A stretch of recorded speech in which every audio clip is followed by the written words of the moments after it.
You know, lung cancer is one of the most common cancers overall in the world, and is really a public health issue of global health relevance.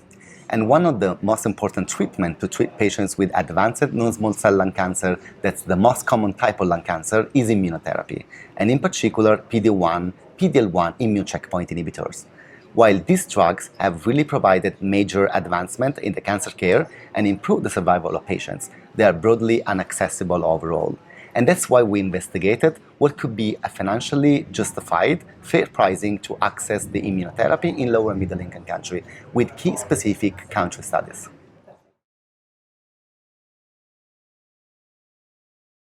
Sure, with pleasure. So as Dario was saying, what we try to do is to understand and tackle the dimension and to try to understand how we can reach affordability or cost effectiveness for these medicines in lower middle income countries. So we decided to assess two countries, which are India and South Africa, for which we assess the cost effectiveness of three medicines that are used in this setting, which are pembrolizumab, atezolizumab, and cemiplimab.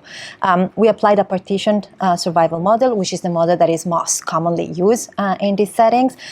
We compared the efficacy of these drugs with the standard of care in lower middle income countries, which is usually platinum-based chemotherapy, and we identified, in the absence of a widely recognized willingness to pay threshold, we identified three GDP-based thresholds. So we assess the incremental cost effectiveness ratio per quali at 1 time the GDP of the country, 2 times the GDP of the country, and 3 times the GDP of the country.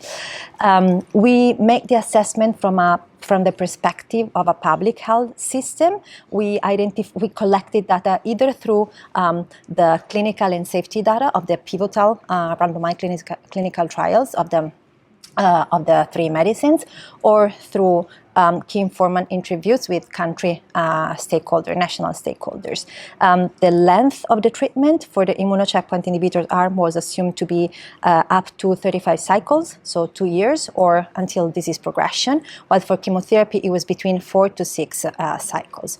So what we have identified is that the range at which these medicines reach cost effectiveness is between $14 per patient per cycle to around $650 always per patient per cycle.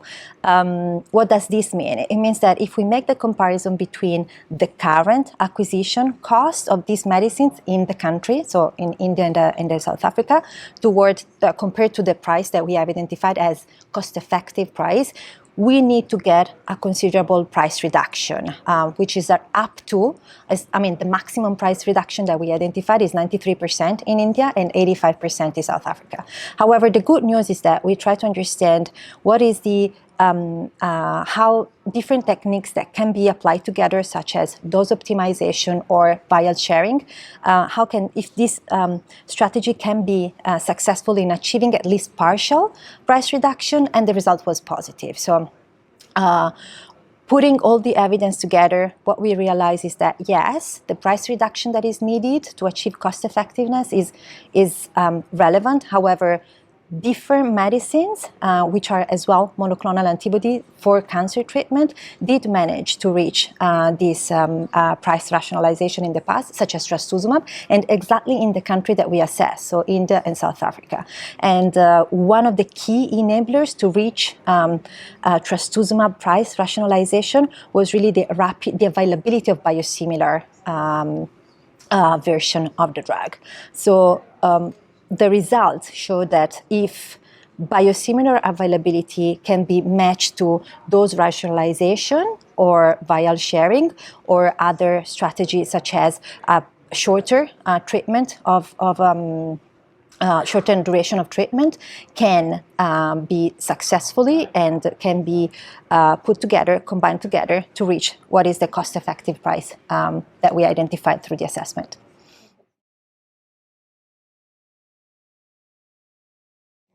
So you have clinical implication, but also public health implication, because at this point, and for the first time, we have a benchmark for which we can understand what is a fair pricing for the access to immunotherapy in lower and middle income countries and broadly at the global level.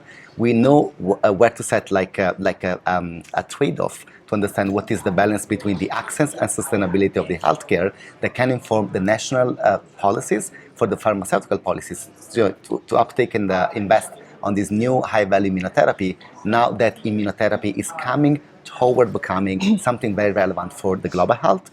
We need strategies to improve and optimize the access. And this is really the first time that we have, a benchmark to understand where to work around and which is the goal eventually for a fair pricing for immunotherapy in lung cancer.